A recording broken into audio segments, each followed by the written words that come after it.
Hello friends, myself Bhumika Parmar from Ashwamedh Vidyalaya. In last video we had seen intersecting of lines and also seen about what is lines. Today's video we are going to see parallel lines. तो जैसे lines जो है उसका हम लोगों ने intersecting वाला देखा था, उसी तरह से हम लोग जो है वो पैरेलल लाइन किस तरह से बनती हैं तो वो देखते हैं। तो मैं सबसे पहले आप लोगों को पैरेलल लाइंस जो है उसके एग्जाम्पल बता देती हूँ, फिर उसके बाद हम लोग पैरेलल लाइन जो है उसके मैथमेटिकल फॉर्म देखेंगे। अब ये जो है आपके पास नोटबुक होंगी, तो आप लोग क्या कीजिए, एक पेपर नोटबुक में से खोलिए।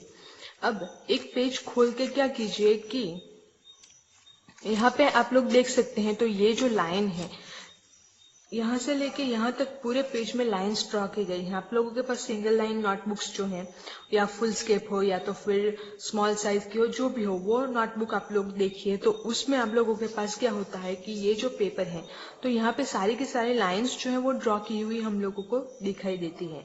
अब ये जो लाइन है तो आप लोग देखिए, तो ये लाइन अगर मैं ले लूं और ये लाइन ले लूं तो ये जो दोनों लाइन है वो हम लोगों को कहीं पे भी एक दूसरे को इंटरसेक्ट करती हुई नहीं दिखाई देती हैं। दोनों एक दूसरे की सेम डिस्टेंस से आगे के आगे बढ़ती जाती हैं। तो ये जो है इसको हम लोग एक दूसरे की पैरेलल लाइन बोलते हैं। यहाँ पे पूरा पेज आप लोग देख सकते हैं, तो पूरे के पूरे पेज में जो ये जो सारी हॉरिजॉन्टल लाइंस हैं, तो हॉरिजॉन्टल सारी की सारी लाइंस जो हैं वो पैरेलल लाइंस हैं। ये तो था एक एग्जाम्पल। अब आप लोगों के घर में जो है कपबोर्ड होगा या तो फिर जो आपके पास इस तरह का स्केल है कंपास बॉक्स में, तो स्केल ले लीजिए। तो उसमें देखिए, तो ये वाली एक लाइन हम लोगों के पास मिलती है, ये वाली एक, एंड ये वाली जो है वो दूसरी लाइन मिलती है। तो ये जो दोनों लाइन हैं वो दोनों की दोनों लाइंस जो हैं वो लाइंस हम लोगों को एक दूसरे के पैरेलल मिल रही हैं। ये जो दोनों लाइन है वो हम लोगों को कहीं पे भी एक दूसरे को इंटरसेक्ट करती हुई नहीं दिखाई दे रही है, तो उसको हम लोग बोलते हैं पैरेलल लाइन। अब आप लोगों की बुक में जो एग्जाम्पल दिया गया है वो देखते हैं। तो ये जो टेबल है उसके आप लोग टेबल जो है उसके आप लोग जो है वो ये लाइन देखिए एंड ये लाइन देखिए। तो ये जो दोनों की दोनों लाइन सेगमेंट्स हैं तो एक दूसरे को कहीं पे भी इंटरसेक्ट नहीं कर रहे हैं। अब अगेन आप लोगों के पास ये जो लाइन सेगमेंट है एंड ये जो लाइन सेगमेंट है तो वो भी एक दूसरे को कहीं पे भी इंटरसेक्ट नहीं कर रहे हैं। Line segment DE and line segment AH, तो ये जो है वो दोनों कहीं पे भी इंटरसेक्ट नहीं कर रहे हैं। अब ये जो है इनको हम लोग इससे आगे बढ़ाते हैं, तो इसको हम लोग कन्वर्ट करते हैं लाइन में। एंड अगेन ये जो लाइन सेगमेंट है AH, इसको भी हम लोग कन्वर्ट करते हैं लाइन में। तो ये जो दोनों लाइन है तो एक दूसरे की पैरेलल लाइंस हम लोगों को मिलेगी। ये जो लाइन है वो आगे के आगे दोनों छोर पर बढ़ती जाती है, लेकिन कहीं पे भी एक दूसरे को इंटरसेक्ट नहीं करेगी। तो इसको हम लोग बोलते हैं पैरेलल लाइंस। अब ये जो पैरेलल लाइंस हैं उसको दिखाने के लिए या तो फिर उसको सिंबॉलिकली किस तरह से हम लोग मैथमेटिकल फॉर्म में लिख सकते हैं। तो ये जो आप लोगों ने लिए line DE and line AH, तो उनके बीच में हम लोग दो स्ट्रेट लाइन ड्रॉ कर लेंगे इस तरह से। तो वो जो हम लोगों को मिलेगा मैथमेटिकल फॉर्म, उसको हम लोग बोलते हैं पैरेलल का सिंबल। जैसे आप लोग यहाँ पे आप लोगों के पास है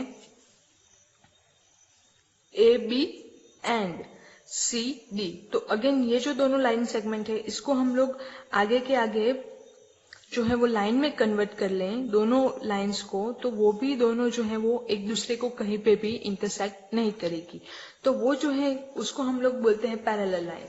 तो हम लोगों के पास क्या होगा, line AB parallel to line CD, यानी कि AB जो लाइन है वो पैरेलल लाइन है किसकी, CD के पैरेलल।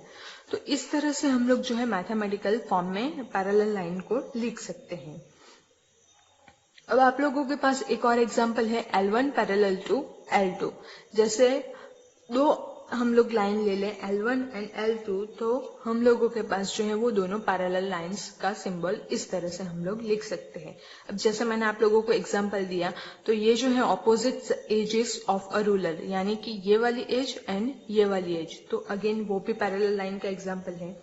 फिर आप लोगों के पास जो आप लोगों के घरों में जो विंडोज हैं, तो विंडोज का अगर हम लोग देखें तो ये जो क्रॉस बार्स हैं, तो ये जो क्रॉस बार्स हम लोगों के पास जो है ग्रिल होगी, तो इसके जो हॉरिजॉन्टल बार्स होंगे, या तो फिर इसको कंसिडर कर लीजिए, या तो फिर ये जो वर्टिकल बार्स हैं उसको कंसिडर कर लीजिए, तो दोनों भी एक दूसरे के पैरेलल ही होंगे।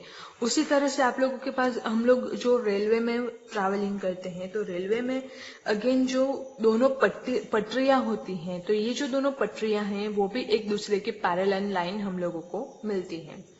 अब नेक्स्ट टॉपिक है रे। रे आप लोगों का मतलब, रे के बारे में आप लोग क्या जानते हैं, आप लोग इसका मतलब क्या समझते हैं? तो हम लोग नॉर्मली सन रेज के बारे में बात करते हैं, फिर टॉर्च में से जो रेज निकलते हैं उसके बारे में जानते हैं। तो रेज यानी कि किरण, जो सन रेज यानी कि सन में से जो किरण आती हैं, जो किरण हम लोगों के पास पहुंचती है लाइट की, उसको हम लोग बोलते हैं सन रेज। फिर टॉर्च में से जो लाइट का रेज निकलता है, लाइट के रेज हम लोगों के पास होती हैं, तो उसको हम लोग बोलते हैं रेज ऑफ लाइट। फिर कोई भी अगर आप लोग बीम ले लीजिए, या तो फिर कोई भी आप लोग चीज ले लीजिए जो लाइट इमिटिंग करती हो, यानी कि जिसमें से हम लोगों को लाइट मिल रही है, तो वो जो है वो रेज हम लोगों को देते हैं। तो रेज को हम लोग मैथमेटिकल फॉर्म में किस तरह से लिखें? तो अगेन आप लोग जो है वो लाइन सेगमेंट की ओर जाइए। तो लाइन सेगमेंट में अगर हम लोग देखें, तो यहाँ पे हम लोग एक लाइन सेगमेंट जो है वो ड्रॉ कर लेते हैं। ये जो है मेरे पास एक लाइन सेगमेंट हो गया। ये जो है इसको मैं नेम दे रही हूँ, इसको भी नेम दे रही हूँ, दोनों को मैं डिनोट कर रही हूँ A एंड B से। अब मैं क्या कर रही हूँ, B से एक छोर पर मैं इसको जो है वो बढ़ा रही हूँ, यानी कि लाइन में जिस तरह से हम लोग दोनों छोर पे बढ़ाते थे, उसी तरह पे मैं यहाँ पे सिर्फ एक ही छोर पे आगे के आगे बढ़ा रही हूँ। तो हम लोगों को जो है एक छोर पे बढ़ा हुआ मिलेगा एंड एक छोर जो है वो स्टार्टिंग पॉइंट मिलेगा। तो रेज हम लोग किसको बोलते हैं? It is a partition, it is a portion of a line. रे जो है वो लाइन का पोर्शन है। जैसे लाइन में दोनों छोर पे आगे के आगे बढ़ता जाता है, लेकिन रे में एक ही छोर पे हम लोग आगे बढ़ेंगे। पोर्शन ऑफ अ लाइन यानी कि लाइन का एक पार्ट है।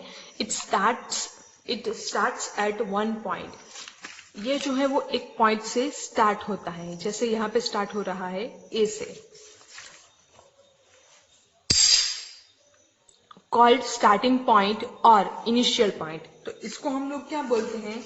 या तो स्टार्टिंग पॉइंट बोलते हैं, या तो फिर इनिशियल पॉइंट। इनिशियल पॉइंट का मीनिंग भी स्टार्टिंग पॉइंट ही, जहां से स्टार्ट होता है वही बोलते हैं। तो दोनों का मीनिंग सेम है, या तो स्टार्टिंग पॉइंट या तो initial point. And goes endlessly in a direction. तो ये जो है वो आगे के आगे बढ़ता ही जाता है, आगे के डायरेक्शन में वो बढ़ता ही जाता है, वो भी एंडलेसली, यानी कि विदाउट एनी एंड। इसका कोई भी एंड नहीं है। जैसे लाइन में हम लोग देखें तो दोनों साइड वो आगे के आगे बढ़ता जाता है, दोनों साइड पे उसका कोई एंड नहीं है। उसी तरह से रेस जो है उसमें एक छोर जो है वो इनिशियल होगा एंड दूसरा छोर जो है वो आगे के आगे बढ़ता ही जाएगा। तो ये जो है रेस की प्रॉपर्टी। अब रेस को हम लोग डिनोट कैसे करते हैं? तो सपोज यहाँ पे आप लोगों के पास फिगर है, उसमें एक रेस दिया गया है ए पी। तो ये जो रे है इसमें आप लोग देख सकते हैं, तो ए जो है वो स्टार्टिंग पॉइंट या तो फिर इनिशियल पॉइंट है। यहाँ से इस रे जो है वो स्टार्ट हो रहा है एंड पी की और वो आगे के आगे बढ़ता ही जा रहा है। तो उसको हम लोग किस तरह से डिनोट करेंगे? तो ये जो है ये इसका सिंबल है, किस तरह से? ए पी एंड ऊपर रे का सिंबल। जैसे लाइन सेगमेंट में हम लोग सिर्फ लाइन सेगमेंट ड्रॉ करते थे, जो भी नाम हो उसके ऊपर लाइन में हम लोग लाइन ड्रॉ करते थे जो भी नेम है उसके ऊपर, इसी तरह से रे में हम लोग रे ड्रॉ करेंगे जो भी नेम हो उसके ऊपर। यानी कि यहाँ पे एपी है तो ए पी के ऊपर हम लोगों ने एक रे जो है वो डिनोट किया है। तो ये जो है इसका मैथमेटिकल फॉर्म है, इसको इस तरह से हम लोग डिनोट कर सकते हैं। अब आप लोगों की जो एक्सरसाइज है 4.1, उसमें क्वेश्चन नंबर 1 है use the figure to name. तो आप लोगों को क्या करना है कि ये जो फिगर है हम लोगों के पास, उस फिगर को यूज करना है और ये जो हम लोगों को दिया गया है तो वो लिखना है। यानी कि 5 पॉइंट्स जो सबसे पहला है, तो 5 पॉइंट्स में हम लोगों को क्या करना है, तो 5 पॉइंट्स जो है वो काउंट कर लेते हैं, 1 2 3 4 एंड 5 पॉइंट्स। तो 5 पॉइंट्स के नेम कौन से हैं, तो बी है, ओ है, पॉइंट सी है, पॉइंट डी है एंड पॉइंट ई है। तो ये जो है वो हम लोगों के पास मिल गए नेम। फिर अ लाइन, तो लाइन हम लोगों को बनानी है। तो यहाँ पे आप लोग देखें तो ये नेम दिया गया है, फिर यहाँ पे भी नेम दिया गया है। तो लाइन हम लोगों को कौन सी मिल रही है, तो डी बी या तो फिर बी डी। तो इस तरह से बाकी के जो नेम है 4 रेज, तो 4 रेज कौन से हैं, तो एक ये वाला रे है, एक ये वाला रे है, एक ये वाला रे है एंड एक ये वाला रे है। तो इस तरह से 4 रेज जो है वो हम लोगों को मिल रहे हैं। एंड नेक्स्ट जो है वो 5 लाइन सेगमेंट, लेकिन कितने, 5। तो वो नेम भी आप लोगों को लिखने हैं, जैसे लाइन सेगमेंट ओबी, लाइन सेगमेंट ओसी, लाइन सेगमेंट ओई एंड लाइन सेगमेंट डीई। तो इस तरह से क्वेश्चन नंबर 4.1 का फर्स्ट जो है वो आप लोगों को होमवर्क में करना है। नेक्स्ट है name the line given in all possible 12 ways, choosing only 2 letters at a time from the 4 given. तो आप लोगों को क्या करना है, लाइन का जो नाम है वो देना है। Name the line given in all, ये जो नेम है यहाँ पे ए बी सी डी दिया गया है लाइन का नेम। अब उसमें से कोई भी 2 लेटर्स आप लोगों को चूज कर लेने हैं एक बार में। जैसे कि एक लाइन जो है हम लोगों को मिल रही है लाइन ए डी, फिर दूसरी जो लाइन हम लोगों को मिल रही है वो लाइन ए बी। तो इस तरह से आप लोगों को 12 डिफरेंट टाइप से इसके नेम लिखने हैं। नेक्स्ट जो है question 3, use the figure to name. तो अगेन यहाँ पे जो आप लोगों के पास फिगर है उसका यूज करना है और ये जो सारे के सारे क्वेश्चन है उसके आंसर आप लोगों को देने हैं।